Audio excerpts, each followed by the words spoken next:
Hey everyone, welcome to the Decorative Den, a look inside my craft room where I share all things crafting, planning, and DIY. My name is Charity and I am so happy to have you here with me. Today I have a fun and easy craft project for you. I'm sharing how to take an existing coaster and give it a updated and fresh new look. I absolutely love this project. It is perfect if you have an existing set of coasters that still work just fine, but maybe they're chipping or, the pattern on top just isn't as nice as it used to be. That was definitely the case with my coasters. This is also a great project if you maybe have a thrift store find that you want to personalize and make it match your home. I also love these coasters as a gift idea to share with others. So if you are interested in seeing how I updated these coasters, then just keep watching. So starting with supplies, the first thing you're going to need is a set of coasters, and this can be an existing set that you already own, or it can be a brand new set. I will link some plain ceramic coasters in the description below. You're also going to need some kind of decorative cardstock, and this really can be any thickness you like. I just recommend going with a thicker cardstock if you are using a coaster that has an existing pattern with dark colors. You're also going to need a paintbrush or foam brush, a pencil, some scissors, and some Mod Podge. I am using the dishwasher safe Mod Podge. You don't need this necessarily. You certainly could use just regular matte Mod Podge if that is what you have on hand. And that is because the last thing you're going to need is some kind of finishing spray or acrylic sealant. And that is just going to ensure that our project doesn't get ruined by any, spilled water or condensation. So jumping into the actual project, the first thing you're going to need is your cardstock, and on the back side, you're going to trace one of your coasters as many times as you need for your set. So I have a set of 4 coasters, and I'm going to trace this coaster 4 times. And I recommend using a pencil for this step just because you're bound to get some markings on the actual coaster, and so it's really easy to just erase those pencil marks and have your coaster be pretty much as good as new. So the next step is to cut out your circles, and I recommend first cutting apart your circles before going through and cutting out each circular shape.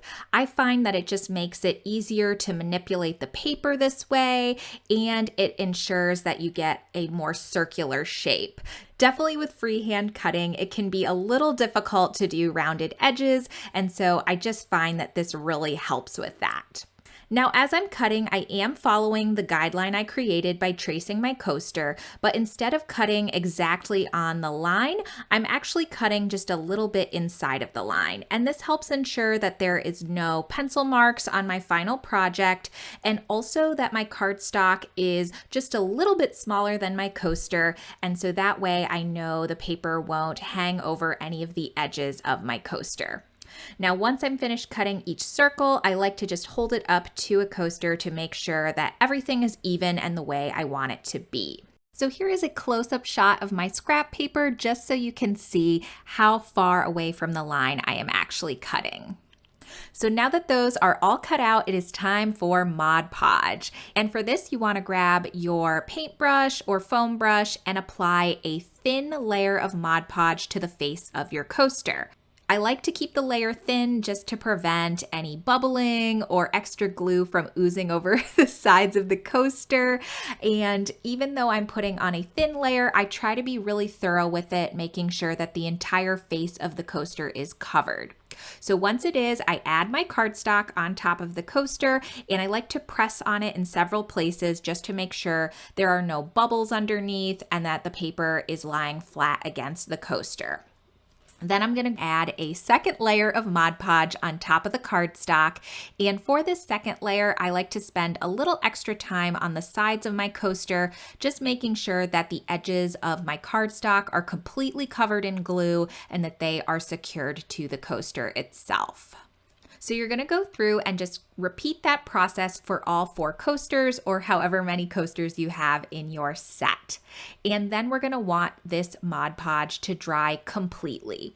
And so the drying time will depend on the type of Mod Podge glue that you're using.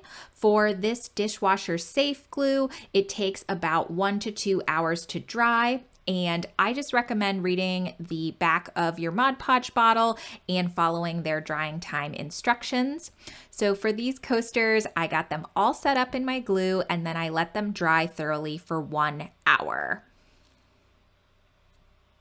And once they were completely dry, I went back through and added another layer of Mod Podge.